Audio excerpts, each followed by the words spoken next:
¿Cuál es el plan de salvación? La salvación es liberación. Todas las religiones del mundo enseñan que necesitamos ser liberados, pero cada una tiene un entendimiento diferente de lo que necesitamos ser liberados. ¿Por qué necesitamos ser liberados?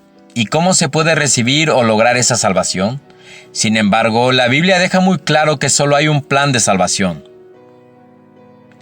Lo más importante que hay que entender sobre el plan de salvación es que es el plan de Dios, no el plan de la humanidad. El plan de salvación de la humanidad consistiría en observar rituales religiosos, obedecer ciertos mandamientos o alcanzar ciertos niveles de iluminación espiritual. Pero ninguna de estas cosas son parte del plan de salvación de Dios. ¿El por qué? Es el plan de salvación de Dios. Primero debemos entender por qué necesitamos ser salvos. En pocas palabras, necesitamos ser salvos porque hemos pecado. La Biblia declara que todos han pecado, como dice Eclesiastés 7:20. Como nos dice Romanos capítulo 3, versículo 23. Como nos dice Primera de Juan, capítulo 1, versículo 8. El pecado es rebelión contra Dios. Todos elegimos decididamente hacer cosas que están mal. El pecado daña a otros, nos daña a nosotros y lo más importante, deshonra a Dios.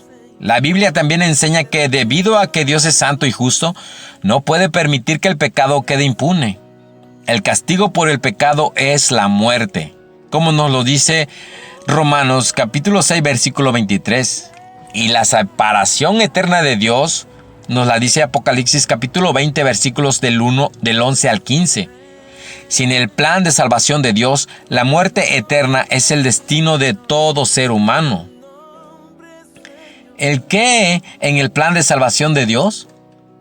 Dios mismo es el único que puede proveer para nuestra salvación. Somos totalmente incapaces de salvarnos a nosotros mismos debido a nuestro pecado y sus consecuencias. Dios se hizo un ser humano en la persona de Jesucristo, como nos lo dice Juan capítulo 1, versículo 1 y el versículo 14.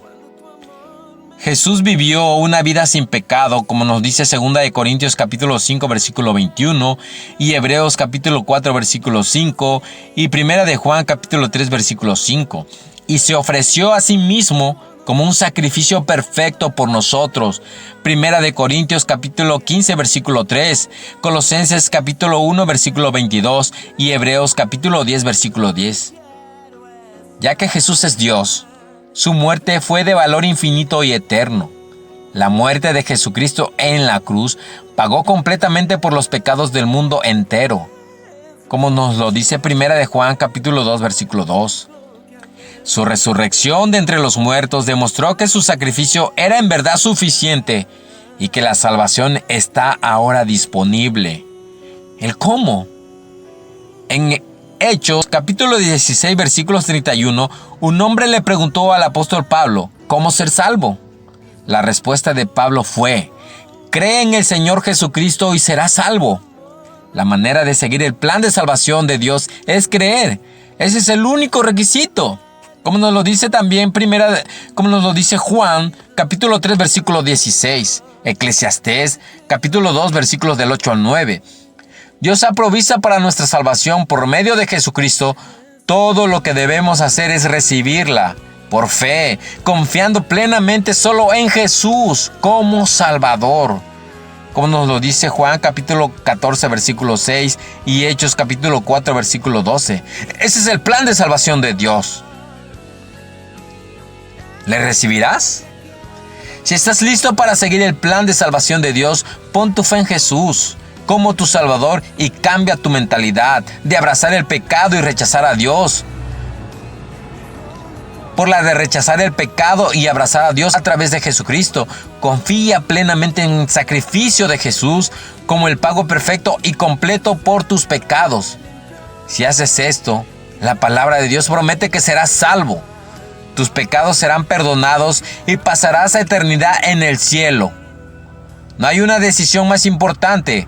Pon tu fe en Jesucristo como tu Salvador hoy.